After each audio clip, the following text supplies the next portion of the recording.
David, are you an atheist? Yes. When did you become an atheist? Around age 12. Believing in God makes no sense. It's to me, it's the dumbest thing. It's for people that can't accept the fact that they're going to die and rot in the ground like I'm going to do, and it gives them some relief from that thought, because it's not the nicest thought in the world. Are you an atheist? Yes. Yes, I am. Yes. Yes. Yes, sir. Are you an atheist? I am. Yeah, I'm an atheist. Yes, I am. Alex, do you believe in God's existence? No, I do not. How long have you been an atheist? I would say probably since I was about 15 years old. So you don't believe in the existence of God? No, not really. What happened when you were 15?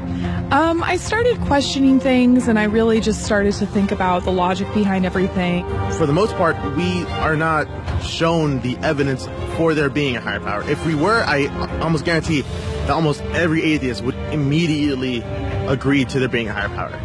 Are you atheists? Yes. Yes. Why? Well, I just haven't seen enough evidence, I suppose. I grew up in a Christian family, and just over the few years during high school and as I grew up, I just realized that there wasn't a lot of evidence to support that belief system. Are you open to evidence? I think I am open to evidence. It just would have to be extraordinarily compelling, like out of this world compelling. If you could be given evidence, reasonable evidence, would you listen to it? Yeah, I would. You're someone who has no faith or no belief in a higher power or a creator, but if you were shown evidence, you would change your mind because you're open.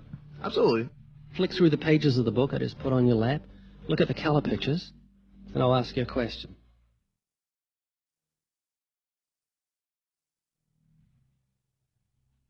Do you believe that book could happen by accident, that nothing produced the color pictures in the book, that red, orange, yellow, green, blue, indigo, violet ink fell from the sky and formed itself into those beautiful pictures, and then black ink fell from the sky, or from nowhere, and formed itself into coherent words and sentences, capitals and periods and commas, making sense, page numbers fell from the sky, all in order, and then it bound itself and formed itself into a cover with artwork, and there we have a book. Obviously, intelligent design designed the book. Wouldn't that be correct? Yeah. Can you see where I'm going with this? Yeah. Tell me, what is DNA? What is it? Deoxyribonucleic acid. And it's what makes up our bodies and our cells and everything that makes us who we are. DNA is like our biological code, kind of like binary zeros and ones. Information about us, who we are, what makes us us, parts of us, how we look, how we're built, everything like that. Your genes instructed your cells how to make your eyes and what color your eyes should be, and your hair and your height and your personality. Scientists call it the instruction book for life. Basically.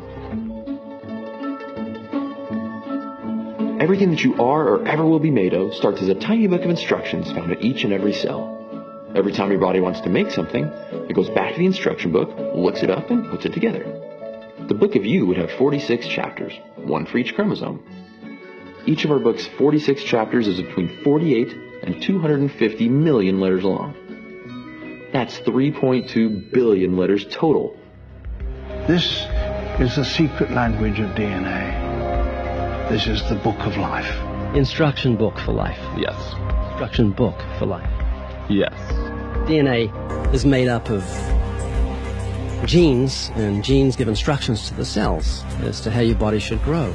Did you know that those instructions, the instruction book of your DNA, just your DNA, was laid out end for end, would go to the sun and back a number of times? That book of instructions is so comprehensive. DNA is the genetic information encoded in the cell of every living thing that instructs our cells how to grow and how to function.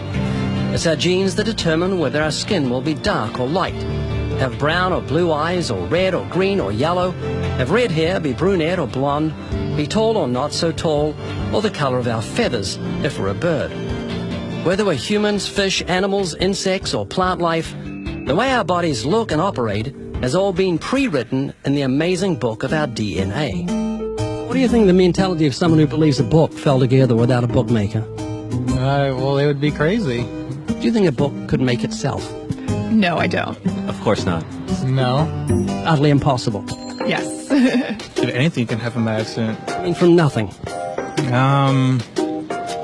Wow. Couldn't happen, could it? I don't think so. The impossible. It would be like saying an explosion caused everything that makes a 747 airplane to all just come together by accident without some intelligent thought behind it. That's a good point. Do you believe DNA happened by accident? No, I think that it developed over the course of many, many millennia of evolution and development. DNA exists in every living thing. Its origins don't matter. The fact that there is intelligent information tells us there must be an intelligent designer. Is this making you think?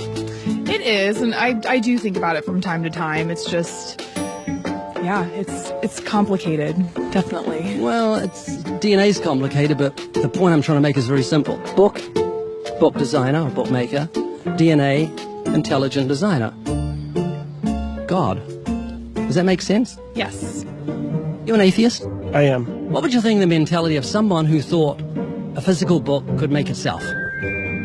I think they'd be silly. Of course it can't make itself. What would you think of the mentality of someone who believed the instruction book for life, DNA, made itself? I think it'd be silly as well. It would need investigation. That's atheism. Absolutely. And what would you think of the intelligence of someone who believed the instruction book for life made itself? Low intelligence level. DNA happened by accident? Probably not too smart. DNA couldn't make itself. It's impossible. Does that make sense? Yes. Is this making you think? Yes.